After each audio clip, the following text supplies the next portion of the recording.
연주쌤의 거꾸로 기술과정 책임있는 소비생활 실천편입니다. 오늘의 학습 목표 볼까요? 소비자 문제의 종류, 그러니까 소비자 문제에 대해서 얘기를 할 건데 우리가 만나는 소비자 문제의 종류와 특성에 대해서 공부할 거고요. 다양한 소비자 문제 해결 방안들을 탐색하면서 우리가 책임있는 소비생활을 실천해 보는 방법을 공부해 보도록 하겠습니다. 자, 먼저 소비자 문제부터 정의를 좀 내려볼까요? 네, 소비자가 상품과 서비스를 구매하고 사용하고 처분하는 모든 과정에서 불만이 있거나 또는 신체적, 정신적, 시간적, 경제적, 지금 글자가 겹쳐버렸네요. 경제적 피해를 입는 것을 소비자 문제라고 합니다. 그러니까 신체적으로 우리가 피해를 입든 정신적으로 피해를 입든 시간적으로 우리가 시간을 낭비하게 된다거나 하거나 또 경제적 피해를 입는 것 모두를 포함해서 소비생활에 문제가 발생하는 걸 소비자 문제라고 한다는 거죠. 자, 소비자 문제의 종류를 좀 살펴보도록 할게요. 여러 가지 문제가 있긴 한데요. 문제의 종류들 하나씩 볼게요. 우리 소비자의 권리 중에 안전할 권리가 있었잖아요. 안전할 권리가 있었던 것처럼 상품의 안전에 문제가 발생해서 우리에게 신체적, 정신적, 시간적, 경제적으로 피해를 발생시킨 문제를 상품의 안전성에 관한 문제라고 해요. 자, 두 번째로 우리가 정보를 제공받을 권리가 있었잖아요. 여기는 안전할 권리와 관련이 있는데 안전할 권리를 침해한 문제고, 두 번째는 정보를 제공받을, 그러니까 알 권리를 침해한 문제예요. 그러니까 잘못된 정보로 인해서 과대 광고를 받다거나 잘못된 정보로 우리를 속이려고 해가지고 발생하는 문제. 예를 들어서 이 화장품 바르면 피부가 완전히 며칠 만에 바뀐다는 식으로 과대 광고를 한 거죠. 자, 그걸 통해서 물건 샀는데 실제로 그렇지 않은 거죠. 거기서 발생하는 문제. 자, 세 번째로 우리가 선택할 권리, 이런 피해 보상을 받을 권리들이 있는데 부당한 거래로 인해서 생기는 문제가 있어요. 예를 들어서 거래 과정에서 약속한 게 있어요. 근데 중간에 환불이라든지 이런 게 안 되는 거죠. 그래서 거래 과정 중에서 소비자에게 손해를 끼치는 사업자가 부당한 행위를 한 경우, 사업자나 판매자가 부당한 행위를 해가지고 우리가 피해를 본 경우를 부당한 거래상의 문제라고 할 수 있겠습니다. 자, 그 다음에 우리가 아까 선택할 권리 있었죠. 선택의 제한을 받는 권리. 실제로 우리 독점에서 판매하는 그런 독점 상인들이 있거든요. 그런 제품도 있고.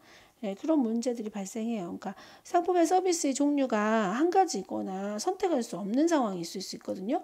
그것도 소비자 문제로 보는 거죠. 그러니까 선택할 권리를 우리가 가지고 있기 때문에 선택의 제한성 때문에 우리가 보는 피해, 이런 문제를 선택의 제한성에 관련된 피해 문제라고 했습니다. 자, 그 다음에 우리가 피해 보상을 받을 권리가 있는데 피해 보상을 받을 때 생기는 문제가 있죠. 그러니까 환불이나 교환이 안 된다고 한다거나 구매한 상품에 문제가 있는데 그런 보상 과정에서 우리 예를 들어서 휴대폰을 샀는데 휴대폰에 스크래치가 나 있어요. 그러면 무상으로 보상해줘야 되는데 그렇지 않고 고객이 부담을 해야 한다든지 고객이 부담금이 있다든지 이런 식으로 우리가 보상을 받아야 되는데 거기서 생기는 문제. 그러니까 피해 보상을 받아야 될 책임이 피해 보상을 받아야 될 권리를 침해한 경우죠. 네.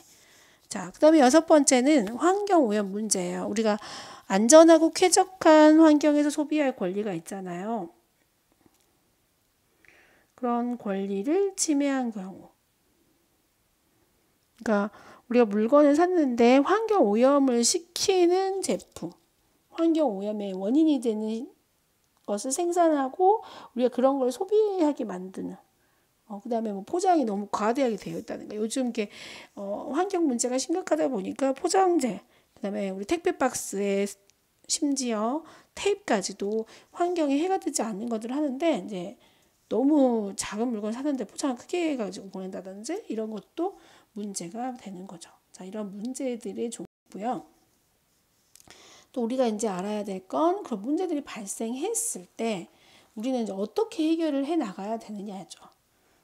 자, 먼저 1차적으로 판매자나 우리 물건을 사게 한 판매자나 또 그 물건을 만든 제조자를 통해서 해결을 해야 되는 것이 기본적인 거예요. 보통 이런 거 해결할 때는 내용 증명이라는 것을 보내 가지고 실제로 우리가 이런 피해를 입었고 이런 피해를 입었으니 이렇게 보상해 달라라고 하는 내용의 내용 증명을 보내는 방법이 있어요. 내용 증명에 대해서는 조금 이따 다시 설명할게요. 근데 이제 이렇게 했는데 해결이 안 되는 경우가 있어요. 이제 해결이 안 된다. 그러면 실제 소비자 단체를 통해서 나와 같은 문제를 겪고 있거나 그런 문제들로 만들어진 단체에서 단체로서 개인이 해결이 안 되니까 단체로서 해결하는 방법이 있어요. 근데 이것도 안 된다. 그러면 그 다음 단계로 가야죠. 한국소비자보호원의 소비자분쟁조정위원회라고 하는 곳이 있어요. 이제 거기에다가 조정 신청을 하는 거예요. 말 그대로 어떤 걸 얘기하는 거냐면 실제로 지금 판매자 제조자가 처음에 통해서 해결이 됐으면 소비자 문제를 해결할 수 있었으면 문제가 되지 않았는데 해결이 안 돼서 결국은 소비자 단체나 이런 데 상담을 받아가지고 우리가 해결을 하려고 했어요. 근데 그것도 안 돼요. 그러면 이거는 우리의 힘으로 안 될 수 있다는 얘기죠. 그래서 그런 한국의 소비자들을 보호하는 소비자원의 분쟁조정위원회라는 것을 통해서 판매자와 또 제조자와 소비자의 관계에서 이 문제를 해결할 수 있게 조정을 해줘요. 근데 법적 효력을 가지고 있지는 않아요. 그래서 강제성을 좀 띠지는 않는데 이렇게 해결하는 경우도 있지만 만약에 그것도 안 된다 그러면 법원에 소송을 걸어가지고 그 판결에 의해서 해결하는 방법이 있죠. 거의 여기까지 가려면 어마어마한 시간이 걸리는데 기본적인 어떤 것들은 1차적인 부분에서 끝나요. 하지만 우리가 그게 그러지 않을 수 있는 문제들도 있거든요.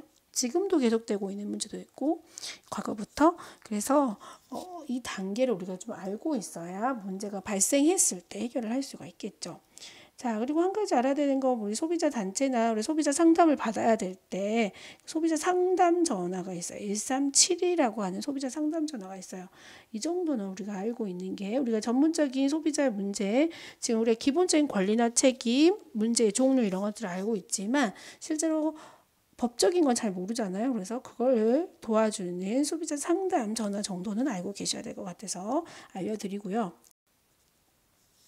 방금 얘기했던 처음에 소비자가 판매자, 제조자를 통해서 해결하기 위해서 그냥 전화 통화로 해결될 수도 있고요. 이렇게 할 수 있지만 기본적으로 소비자를 보호하기 위해서 소비자가 그런 것들을 이제 법적으로 문제가 발생했던 것을 효력을 발휘하게 하기 위해서 내용 증명이라고 하는 제도를 사용을 해요. 이건 뭐냐면 우리가 언제 누구에게 어떤 내용의 문서를 발송했다는 사실을 우체국이 보증해 주는 제도를 이용하는 거예요. 그러니까 서면의 내용에 이제 우리가 본 피해나 날짜 이런 것들을 적고요. 그거를 세부를 작성을 보통 해요. 이게 똑같은 건 세부를 만드는 거죠. 그런 내용이 들어있는. 그래서 내가 하나 가지고 있고요. 그러니까 소비자가 하나 가지고 있고 이제 우리가 보내야겠죠. 누군가에게 뭐 판매자나 제조자에게 보내겠죠.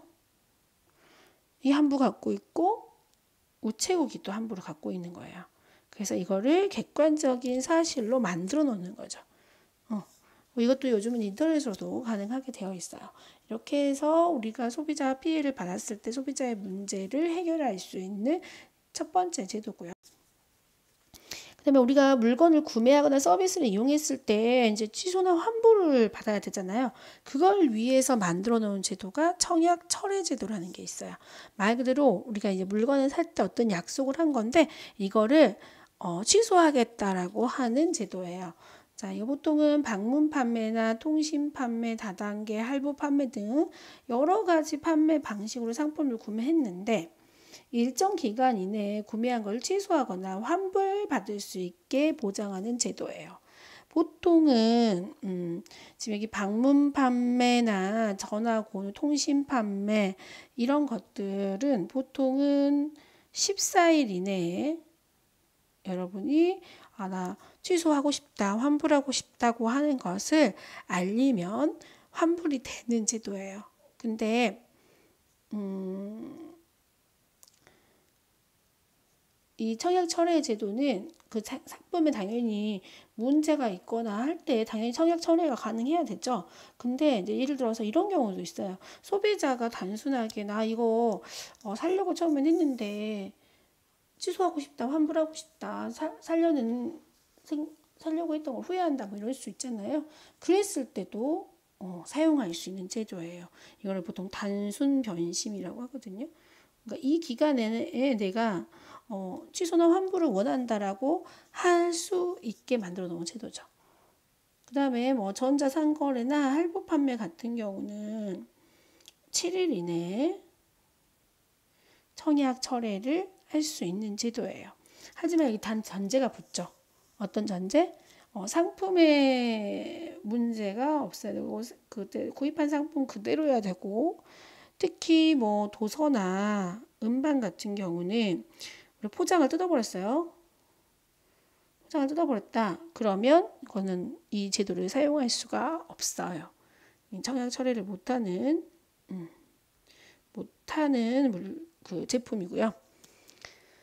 그러니까 뭐 음식이라든지 화장품 같은 경우도 쉽게 청약 처리를 사용할 수 없게 되어 있어요. 이런 거는 이제 포장을 뜯거나 받은 즉시 이제 시간이 지나면 뭐 부패하거나 이럴 수 있는 것들이기 때문에 청약 처리가 좀 힘들지만 그러지 않는 것들이라면 보통은 일반적으로 7일 정도 이내에는 다 취소 환불을 할 수 있게 보장해 놓은 제도예요. 청약 철회 제도.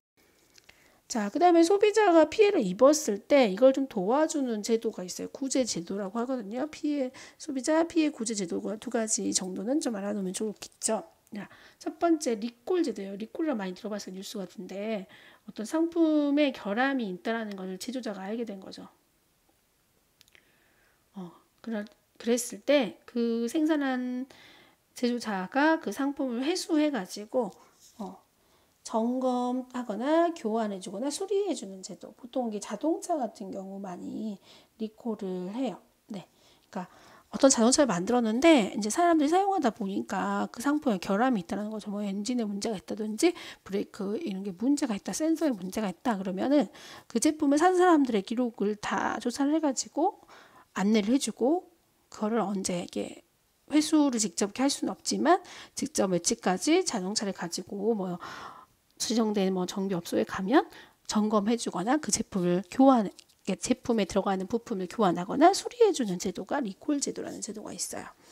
자, 그 다음에 제조물 체금법이 있어요. 그러니까 방금 얘기한 대로 만든 제품에 결함이 발생한 경우 그 손해배상의 책임을 제조자가 진다라고 하는 것을 규정함으로 인해서 피해자를 보호하기 위한 법률이 정해져 있어요. 제조물 체금법으로. 말 그대로 그 우리가 샀던 물건을 제조한 쪽에서 배상해줘야 된다라고 하는 규정이 있어요. 자, 이래서 소비자가 피해를 입었을 때 문제를 해결할 수 있게 도와주는 제도들에 대해서 얘기했어요. 네, 그럼 다음 시간에는 의복 재료의 이해에 대해서 공부해 보도록 합시다.